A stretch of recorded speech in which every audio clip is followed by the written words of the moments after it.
નમસ્કાર, ન્યૂઝ ફોકસમાં હું જીગર ગઢવી આપનું સ્વાગત કરું છું. જોઈએ મુખ્ય સમાચાર. ભારત અને તાઝિકિસ્તાન વચ્ચે 4 કરાર થતા ઐતિહાસિક દોસ્તી વધુ ગાઢ બની. બેવડા કરવેરાનું નિવારણ તથા ત્રાસવાદના પ્રતિકારમાં ભારતની પડખે ઊભું રહેશે તાઝિકિસ્તાન. મધ્ય એશિયામાં માલ પહોંચાડવા ચાબહાર બંદરનો ફાયદો મેળવશે ભારત. નાણામંત્રી જેટલીએ કહ્યું, વિમુદ્રીકરણ અને જીએસટી કાયદા જેવી બે આર્થિક ઘટના દુનિયા સામે સાબિત કરે છે આપણા અર્થતંત્રની તાકાત. ચલણની તંગી સમાપ્ત થાય તેવા રિમોનેટાઇઝેશન માટે રિઝર્વ બેંકની કામગીરીની કરી પ્રશંસા.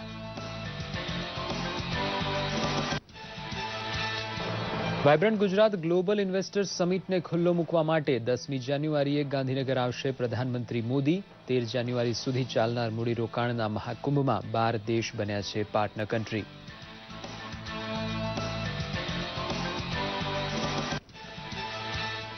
પ્રવાસીઓને વાયરલેસ ઇન્ટરનેટની સેવા વિનામૂલ્યે ઉપલબ્ધ કરાવી ગુજરાતનું પહેલું વાઈફાઈ રેલવે સ્ટેશન બન્યું વડોદરા. એસટી સ્ટેશન સાથે રેલવે સ્ટેશનને જોડતા પુલનું કરાયું લોકાર્પણ.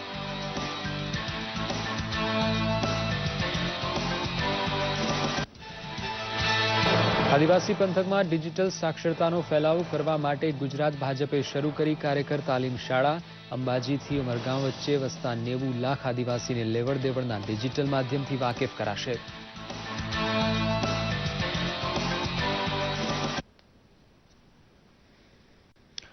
હવે જોઈએ સમાચાર વિગતવાર. ભારત અને તાઝિકિસ્તાન વચ્ચે પરસ્પર ફાયદો કરાવતા કરાર ઉપર હસ્તાક્ષર થતા જૂના સંબંધ વધુ ગાઢ બન્યા છે. બેવડી કર વસૂલાતનું નિવારણ, ત્રાસવાદનો પ્રતિકાર તથા મની લોન્ડરિંગની માહિતીનો વિનિમય જેવી બાબતે બંને દેશ એકબીજાને મદદ કરશે. ભારત આવેલા તાઝિકિસ્તાનના રાષ્ટ્રપતિ એમોમાલી રહેમાન અને પ્રધાનમંત્રી મોદી વચ્ચે હૈદરાબાદ હાઉસમાં મંત્રણા યોજાયા બાદ કરાર વિધિ સંપન્ન થઈ હતી. પોતાનું ચાબહાર બંદર ભારતને સોંપનાર તાઝિકિસ્તાનના રાષ્ટ્રપતિએ પોતાના પ્રવાસની શરૂઆત કોચ્ચીથી કરી હતી, જ્યાં બંદર આધારિત શહેર કેટલો વિકાસ પામી શકે તેનો ખ્યાલ મેળવ્યો હતો.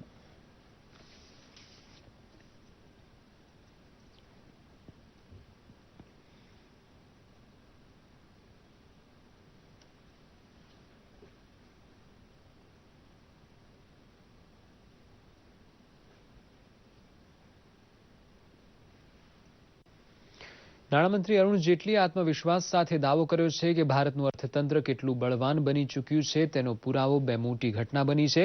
વિમુદ્રીકરણ અને જીએસટીનો અમલ સાકાર કરતા ભારતને નિહાળી અનેક સમર્થ દેશ તેમનો અભિપ્રાય બદલી રહ્યા છે. સીઆઈઆઈની વાર્ષિક બેઠકને સંબોધતા તેમણે કહ્યું હતું કે વિમુદ્રીકરણનો ફાયદો પૂરેપૂરો મળે તેવી રીતે રિમોનેટાઇઝેશન કરવા રિઝર્વ બેંક આગળ વધી રહી છે. માત્ર 3 વર્ષમાં અર્થતંત્રને સૌથી વધુ ઝડપે વૃદ્ધિ પામવાનું વૈશ્વિક સન્માન હાંસલ કરાવવાનો યશ તેમણે પ્રધાનમંત્રી મોદીને આપ્યો હતો.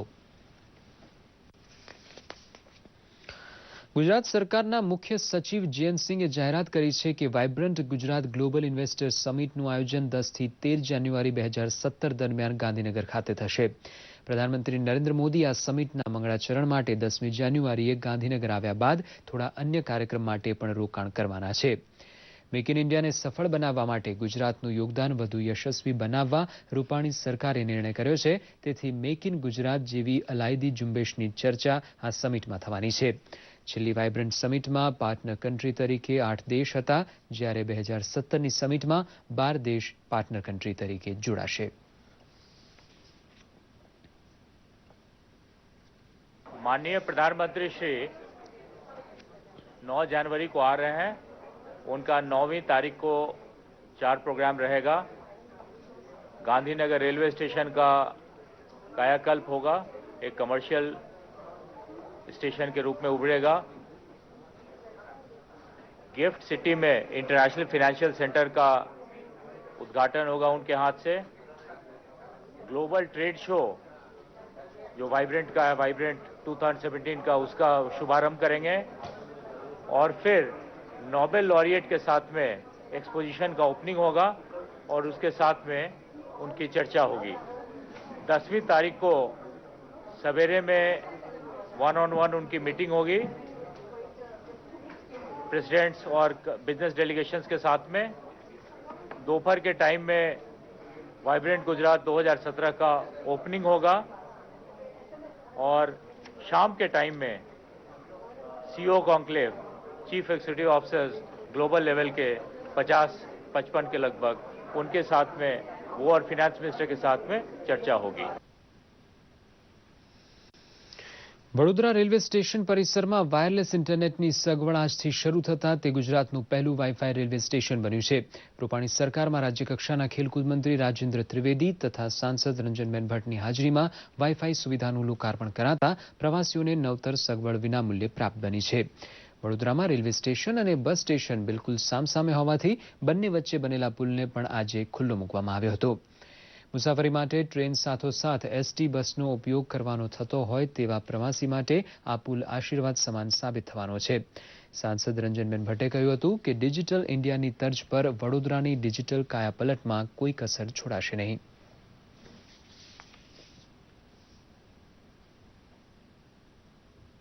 और सेंट्रल गवर्नमेंट ने तो काफ़ी उसमें पैसे लगाने की बात की थी, मगर हमारे मेंबर ऑफ पार्लियामेंट, हमारे सांसद रंजन ने बहुत कोशिश करके उसको बहुत कम पैसे में, कम लागत से इसको मंजूर करवाया रेलवे की ओर से. बहुत अच्छी सुविधा ये लोगों को प्राप्त हुई है और मैं समझता हूँ कि लोगों को रेलवे स्टेशन से सीधा, जिनको एसटी में जाना है, एसटी बस पकड़ने जाना है, वो सीधा इसका यहाँ यूज़ कर सकेंगे. तो जो मेन गेट्स हैं वहाँ पे जो भारी भीड़ होती है ट्रेन आने के बाद, तो वो भी वो कम होगी. रेलवे खाते वडोदरा शहરની અંદર સૌ પ્રથમ વખત વાઈફાઈની સુવિધા એ મુસાફરોને મળે તો બધા મુસાફરોને એનો લાભ મળશે અને બધા મુસાફરો પોતાનો સમય ક્યાં પસાર કરવો એ વિચારતા હોય છે ત્યારે આ વાઈફાઈ મને લાગે છે કે પરિવહનનું સ્થળ ન બને તો સારું રહ્યું એ દિશામાં આગળ વધશે. ફરીવાર વાઈફાઈ માટે સૌ ટીમને, સભ્યશ્રી અમારા સૌને શુભકામના પાઠવું છું. અમદાવાદમાં વૈષ્ણવ પુષ્ટિ માર્ગ સંપ્રદાય દ્વારા આયોજિત પંચામૃત મહોત્સવમાં કેન્દ્રીય મંત્રી પરસોત્તમ રૂપાલા અને નાયબ મુખ્યમંત્રી નીતિનભાઈ પટેલે હાજર રહી ધર્મ લાભ લીધો હતો. વૈષ્ણવ સંપ્રદાય દ્વારા થતી કૃષ્ણ ભક્તિનો અનોખો પરિચય આપતું રસપાન દ્વારકેશ લાલજી કરાવવાના હોવાથી ગામે ગામથી વૈષ્ણવ ભક્તજન અમદાવાદ પહોંચ્યા છે અને ઠાકોરજીની અનુપમ લીલાનો મહિમા કરતા કરતા તરબોળ બન્યા છે. યોગેશ્વર કૃષ્ણને સદાય પ્રિય રહેલા 5 પ્રતીકની વાત કરતા મહોત્સવનું આયોજન અધ્યાત્મમાં ઊંડા ઉતારવામાં નિમિત્ત બનવાનો અભિપ્રાય નાયબ મુખ્યમંત્રીએ વ્યક્ત કર્યો હતો.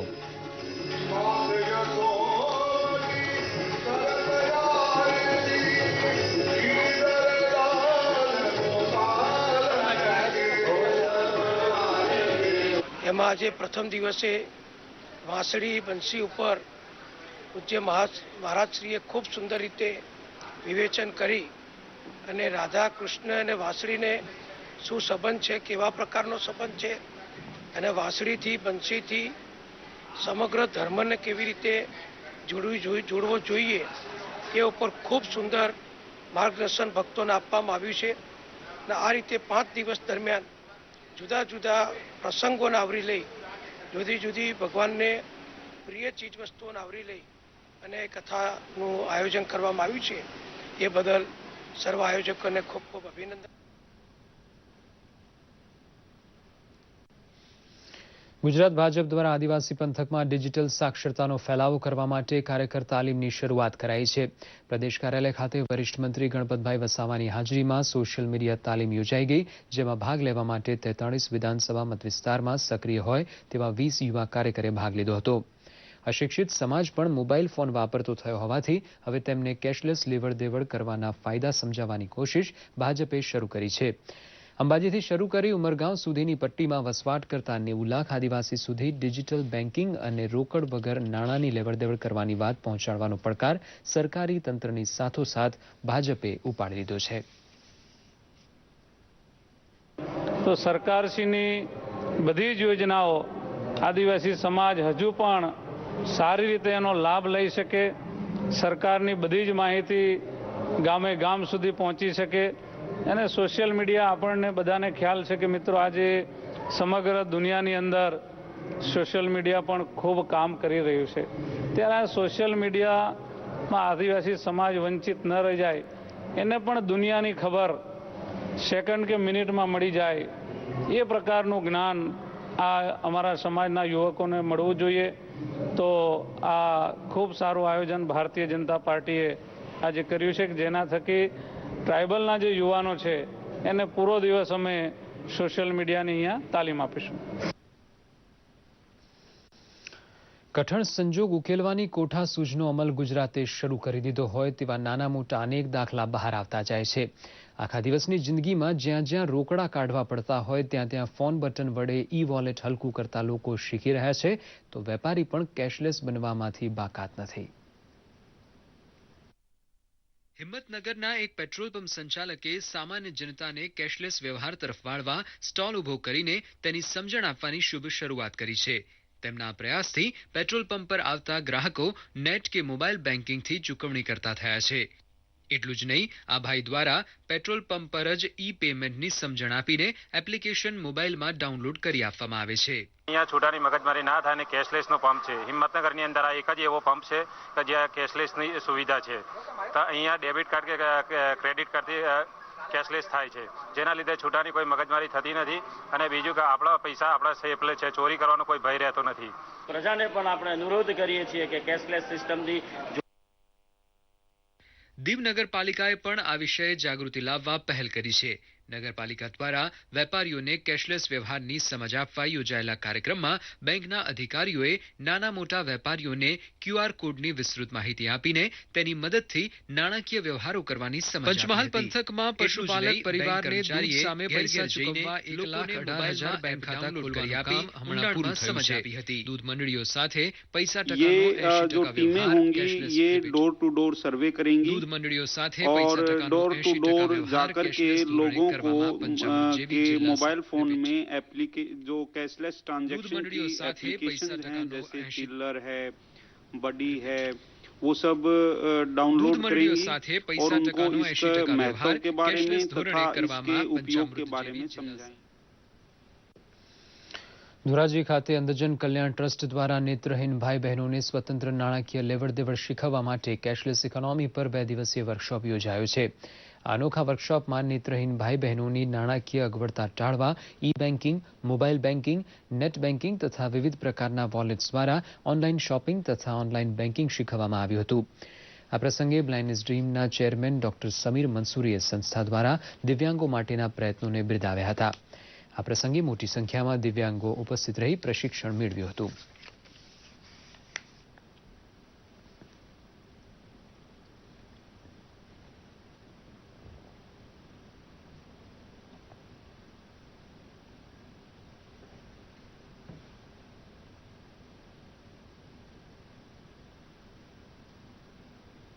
તો બિન રોકડ વ્યવહાર કેશલેસ ઇકોનોમી કઈ રીતે નેત્રહીન ભાઈ બહેનો કરી શકે એના માટેનો અમે અહીંયા વર્કશોપ રાખ્યો છે. આમાં નેત્રહીન ભાઈ બહેનો મોબાઈલ બેન્કિંગ, નેટ બેન્કિંગ, ઈ બેન્કિંગ, જુદા જુદા ઓનલાઈન શોપિંગ અને વોલેટ્સનો ઉપયોગ કરતા થાય સ્વતંત્ર રીતે, તેની અમે આ 2 દિવસ દરમિયાન તાલીમ આપનાર છીએ. માનનીય વડાપ્રધાન શ્રી નરેન્દ્રભાઈ મોદી અને ખાસ કરીને આ ભારત સરકારનું એક સ્વપ્ન છે કે આખા દેશને કેશલેસ ઇકોનોમી તરફ વાળવું, તો એમાં નેત્રહીન વ્યક્તિ પણ સહભાગી બની શકે એ માટેનો એક આ પ્રયાસ હતો. અને ખરેખર જ્યારે દેશમાં કેશલેસ ઇકોનોમી સંપૂર્ણપણે અમલી બનશે તો એ વખતે બહુ સરળતા રહેશે.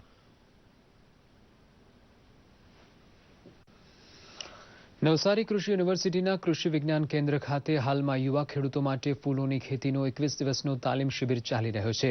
ખેડૂતો ફૂલોની ખેતી કરીને આર્થિક રીતે સદ્ધર બને તે હેતુસર ભારત સરકારે 20 યુવા ખેડૂતોની પસંદગી કરીને તાલીમ શિબિરના મંગળ કર્યા છે. પ્રસ્તુત છે અહેવાલ. Agriculture skill council of India દ્વારા દેશભરમાં 600 જેટલા કૃષિ વિતરણ કેન્દ્ર કાર્યરત છે. કાઉન્સિલના નેજા હેઠળ ફ્લોરિકલ્ચર અને રક્ષિત ખેતી માટેના તાલીમ વર્ગોનું આયોજન થઈ રહ્યું છે. આ યોજના અંતર્ગત નવસારી ખાતેના કૃષિ વિતરણ કેન્દ્ર ખાતે પસંદગીના 20 જેટલા યુવા ખેડૂતોને ફૂલોની ખેતી અને નિકાસના પાઠ ભણાવવામાં આવી રહ્યા છે. યુવા ખેડૂતોને ફૂલોની ખેતી તરફ વાળવાનો આ પ્રયાસ છે. પ્રેક્ટિકલને લીધે પ્રોટેક્ટેડ જે ફ્લોરિકલ્ચરનો આજકાલના સમયમાં ખૂબ જ મહત્વ વધી રહ્યું છે. ફૂલોની એક્સપોર્ટ પણ થાય, ફૂલોમાંથી મૂલ્યવૃદ્ધિ કરીને જે જુદી જુદી આઇટમો પ્રોડક્ટો બને, ડ્રાય ફૂલો હોય છે, સૂકા ફૂલોના બધા વોલ પીસ કે જે એ બને, એ બધાની આવડતના વિકાસ માટે અત્રેથી આજે તાલીમ આપવામાં આવશે અને ત્યારબાદ આ તાલીમાર્થીઓ પોતાનું એક નેટ હાઉસ કે ગ્રીન હાઉસ કે એવું બનાવી જેમાં સરકાર સબસિડી આપે છે અને તેમાં ફૂલોની ખેતી કરી અને તેના માર્કેટિંગ, મૂલ્યવૃદ્ધિ અને વધુમાં વધુ આર્થિક વળતર મેળવી શકે તે માટેનું પૂરતું જ્ઞાન અને આવડત આ તાલીમમાં આપવામાં આવશે.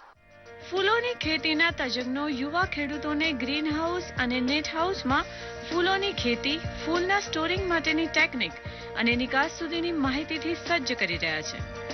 આંતરરાષ્ટ્રીય બજારમાં ફૂલોની માંગ વધી છે. દેશ વાર્ષિક 300 થી 450 કરોડના ફૂલોની નિકાસ કરે છે.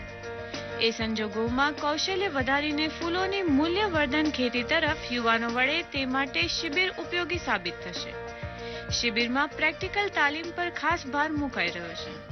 ફૂલ છે તે બહુ જલ્દી કરમાય છે અને ફૂલની જાળવણી કરવા માટે એને કઈ રીતે એની પોસ્ટ હાર્વેસ્ટ લાઈફ સારી રહી શકે, વધારી શકાય એ બહુ અગત્યનું છે અને એના પર અમારા department of floriculture and landscape architecture Navsari agriculture યુનિવર્સિટીમાં ઘણા બધા કાર્યો થઈ રહ્યા છે.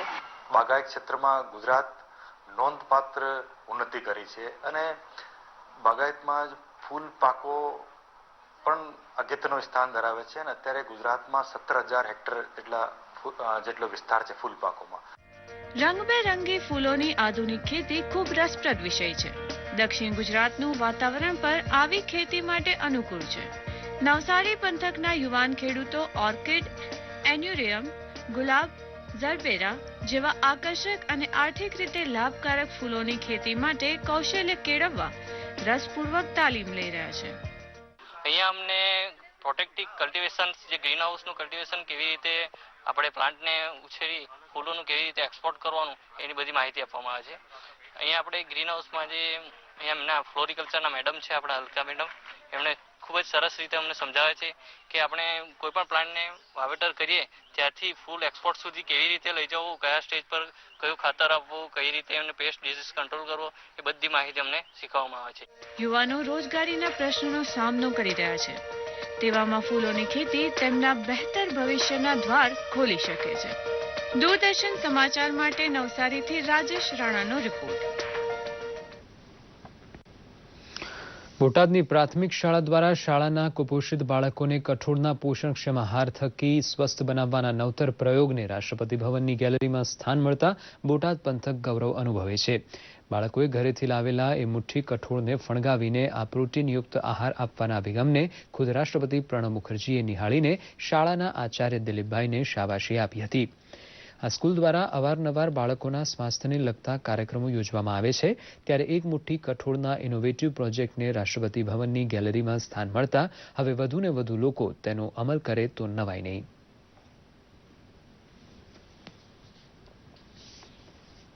જે કંઈ પરિવર્તન આવ્યું એમના બાળકોના સ્વાસ્થ્યમાં, એને લીધે એમને અમારી આ સ્કૂલ પ્રત્યે એક લગાવ જાગ્યો અને એક આખી સમસ્યામાંથી સદભાવમાંથી એક સામાજિક પરિવર્તન, કઠોળ પ્રત્યેનું એક જાગૃતિ માટેનું એક સામાજિક પરિવર્તન તરફ આ પ્રયોગ અમને લઈ ગયો. એ અમારા માટે એક ખૂબ મોટી ફળશ્રુતિ. ઘેરથી એક મુઠ્ઠી કઠોળ લાવે અને શાળામાં આ કઠોળને ફણગાવી અને બાળકોને નાસ્તાના સ્વરૂપમાં આપવાની એક ટેવ વિકસાવી અને એનું પરિણામ એવું આવ્યું કે બાળકોમાં એક પ્રોટીનયુક્ત નાસ્તો કરવાની ટેવ વિકસી અને કુપોષણની સમસ્યા છે એને નિવારવા માટે અમે ઘણા બધા અંશે સફળ થયા.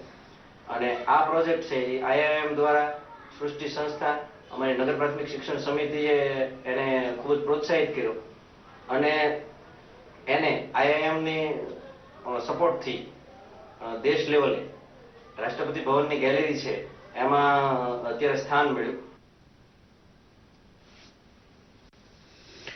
સ્માર્ટ સિટીની તર્જ ઉપર ગામડાઓની કાયાપલટ સ્માર્ટ વિલેજ તરીકે કરવા માટેનું ટેકનોલોજી વિચાર મંથન અમદાવાદમાં યોજાઈ ગયું.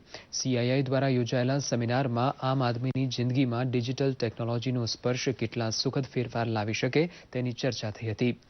આદર્શ ગામડાનો રાષ્ટ્રીય ઇલકા પામેલા સાબરકાંઠાના પૂંસરી ગામના સરપંચ હિમાંશુ પટેલ અને કેશલેસ વિલેજ બનેલા આકોદરા ગામના સરપંચ તારાબેન પટેલ આ સેમિનારમાં હાજર રહ્યા હતા અને પોતાના ગામની કાયાપલટ હાથ ધરવાની પ્રક્રિયા અને તેના પડકારની છણાવટ કેસ સ્ટડી તરીકે તજજ્ઞો સમક્ષ કરી હતી.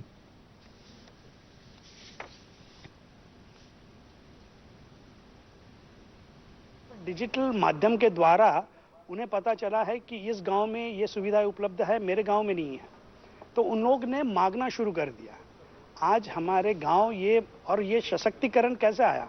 ये टेक्नोलॉजी के द्वारा ही आया हुआ है। एक दिन में तो ये सब शक्य है ही नहीं। ऐसा तो कोई जादुई छड़ी किसी के पास तो है नहीं कि आके एक डिजिटल एक शब्द बोले और पूरा चेंज हो जाए, ऐसा नहीं है। बट ये एक प्रोसेस है जो शुरुआत हुई है और उसके फल हमें सभी मिलने हैं।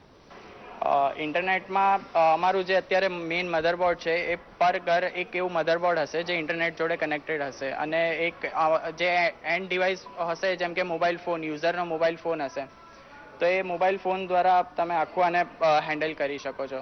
ડિજિટલ કન્ટ્રી છે આપણી, તો હવે ડિજિટલ કન્ટ્રી માટે આપણે પહેલાં ડિજિટલ આપણું હોમ કરવું પડશે તો આપણે આગળ વધી શકીશું અને આપણે કોઈ બી આપણી જે બી કન્ટ્રીઝ છે એને આપણે કમ્પીટ કરી શકીશું ને એમની સામે એટલી જ આપણી ઇન્ડિયાની બી ઇક્વલ વેલ્યુ થઈ શકશે.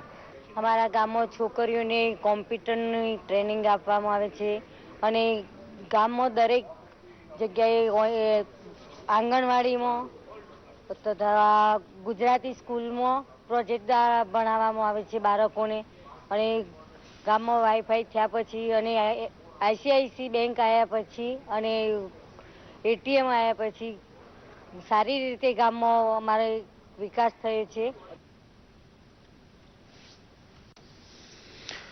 ગોવિંદાની મટકી ફોડવાની વાત હોય કે પછી પ્રધાનમંત્રીના બેટી બચાવો બેટી પઢાઓ અભિયાનને વિશ્વ ફલક પર પહોંચાડતી બાઇકિંગ ક્વીન્સ હોય, સુરતની મહિલાઓ હંમેશા અગ્રેસર રહી છે.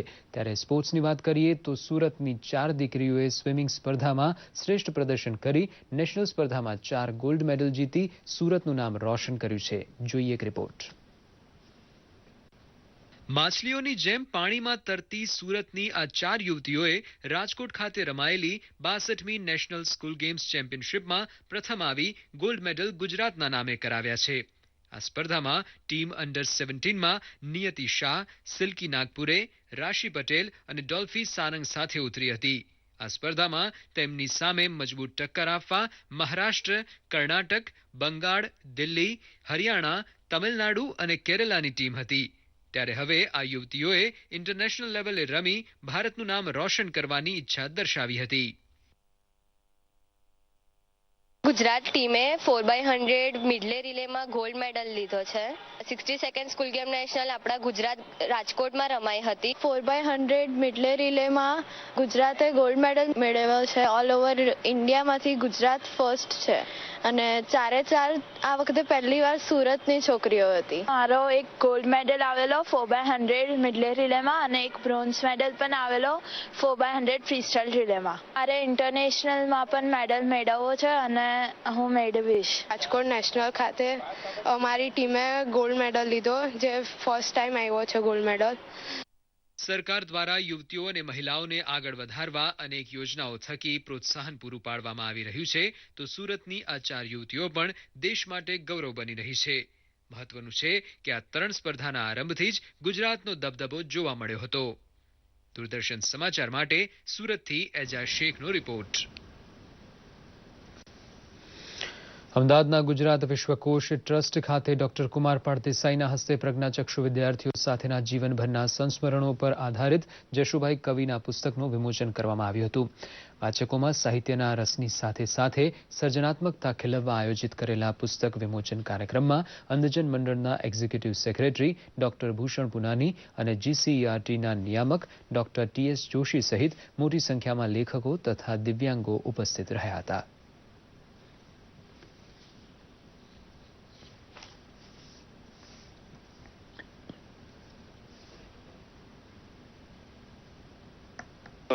જે આનંદ અને પડકાર ઉઠાવવામાં મને 35 વર્ષના જે નવા અનુભવો થયા એને મેં આ પુસ્તકમાં મૂક્યા છે.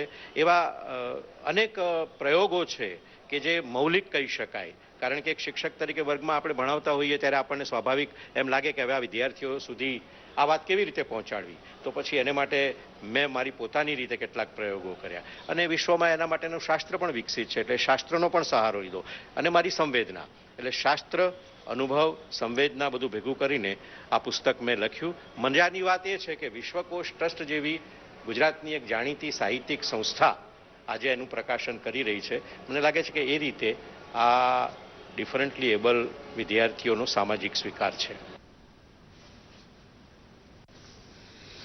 ભાવનગરના 50 અને 60ના દાયકાના સુપ્રસિદ્ધ કલાકાર અને સંગીતકાર સ્વર્ગસ્થ જગદીપ વિરાણીના જન્મ શતાબ્દી પર્વની ઉજવણીના ભાગરૂપે 2 દિવસીય વિરાટના પગથારે કાર્યક્રમનું આયોજન થયું છે. ગુજરાત સાહિત્ય અકાદમી અને ગુજરાત સંગીત નાટક અકાદમીના સહયોગથી આયોજિત કાર્યક્રમના પ્રથમ દિવસે જગદીપ વિરાણીના ગીતોને રજૂ કરાયા હતા, તો વિવિધ સંગીત વાદ્યો દ્વારા સૂરો પણ રીલાવવામાં આવ્યા હતા. આવતીકાલે કાર્યક્રમના બીજા ચરણમાં સ્વર્ગસ્થ જગદીપ વિરાણીના ચૂંટેલા કાવ્ય સંગ્રહ વિરાટના પગથારે અને તેમના દ્વારા રચાયેલા ચિત્રોની પ્રદર્શની પણ યોજાશે, તેમજ તેમની વેબસાઇટ jagdeepvirani.com નું પણ લોકાર્પણ કરવામાં આવશે.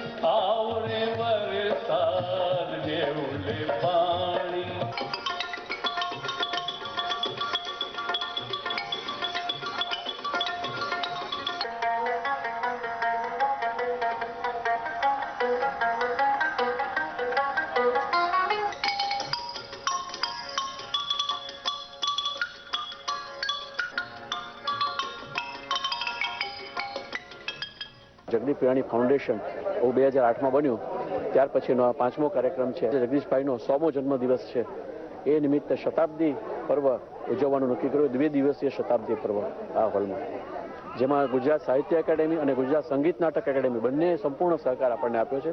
આપણને સોશિયલ મીડિયામાં આજે કઈ ખબર રહી ચર્ચામાં, કયા સમાચારોને લોકો કરી રહ્યા છે વધુ પસંદ, અને ટ્વિટર, યુટ્યુબ પર હાલનો ટ્રેન્ડ શું ચાલી રહ્યો છે, નજર કરીએ સોશિયલ મીડિયાની હાલચાલને રજૂ કરતા અહેવાલ પર.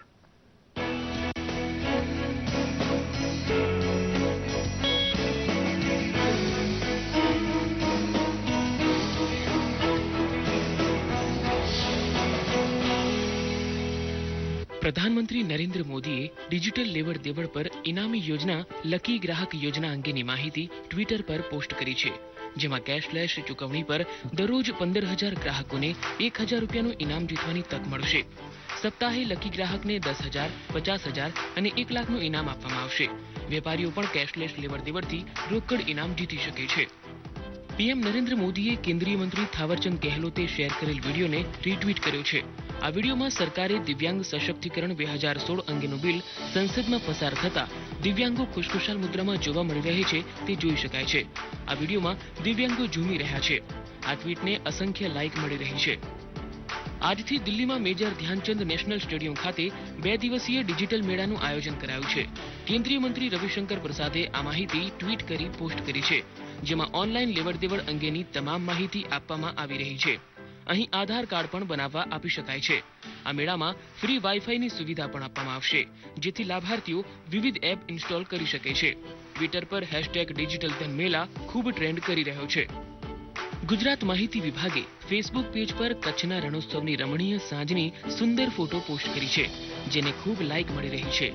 કચ્છના સફેદ રણના સૌંદર્યને નિહાળવા જ્યાં દેશ વિદેશના પ્રવાસીઓ આવે છે, તેવા વિશ્વના પ્રવાસન નકશામાં ગુજરાતને વિશિષ્ટ સ્થાન અપાવનાર રણોત્સવનો પ્રારંભ થઈ ચૂક્યો છે. કચ્છની પ્રાકૃતિક અને માનવસર્જિત સુંદરતાની ઝલક આ રણોત્સવમાં જોવા મળી રહી છે. અહીં સાંજ પડતા જ ચાંદની સહેલગાહે આવ્યા હોય એવી અનુભૂતિ થાય છે. સાંજે કચ્છની સાંસ્કૃતિક વિરાસત અને સાંપ્રત સમયના સમન્વય સાથે સાંસ્કૃતિક કાર્યક્રમ પ્રસ્તુત કરવામાં આવે છે. કચ્છના સફેદ રણમાં કુદરત સાથે તાદાત્મ્ય સાધવાનો અવસર ચૂકવા જેવો નથી. આ ક્રિસમસમાં આવી રહેલી આમિર ખાનની ફિલ્મ દંગલે રિલીઝ પહેલા ખૂબ ધમાલ મચાવી છે, અને આ ધમાલ વચ્ચે આમિર ખાને મુંબઈમાં પોતાની નવી ફિલ્મ સિક્રેટ સુપરસ્ટારનું ટીઝર રિલીઝ કર્યું છે. પોતાની પ્રોડક્શન કંપનીની આ ફિલ્મમાં આમિર નવા લુક સાથે મહેમાન કલાકારની ભૂમિકામાં જોવા મળે છે. 1.5 મિનિટના ટીઝરમાં જયરા વસીમ નામની એક યુવતી પર ફોકસ જોવા મળે છે, જે સંગીતકાર બનવા માંગે છે. જો કે તેના પિતા નથી ઈચ્છતા કે તે સંગીતકાર બને. બાદમાં તે બુરખો પહેરીને સિક્રેટ સુપરસ્ટાર બનવા માટે લાગી જાય છે. ફિલ્મ 4 ઓગસ્ટ 2017ના રોજ રિલીઝ થવાની છે. યુટ્યુબ પર આ ટીઝર છેલ્લા 24 કલાકમાં જ 2.25 કરોડથી વધારે લોકો જોઈ ચૂક્યા છે. સોશિયલ મીડિયા ડેસ્કથી પંકજ શર્માનો રિપોર્ટ, દૂરદર્શન સમાચાર, અમદાવાદ. તો સાથે જ ન્યૂઝ ફોકસ કાર્યક્રમ અહીં સમાપ્ત થાય છે. શુભરાત્રી.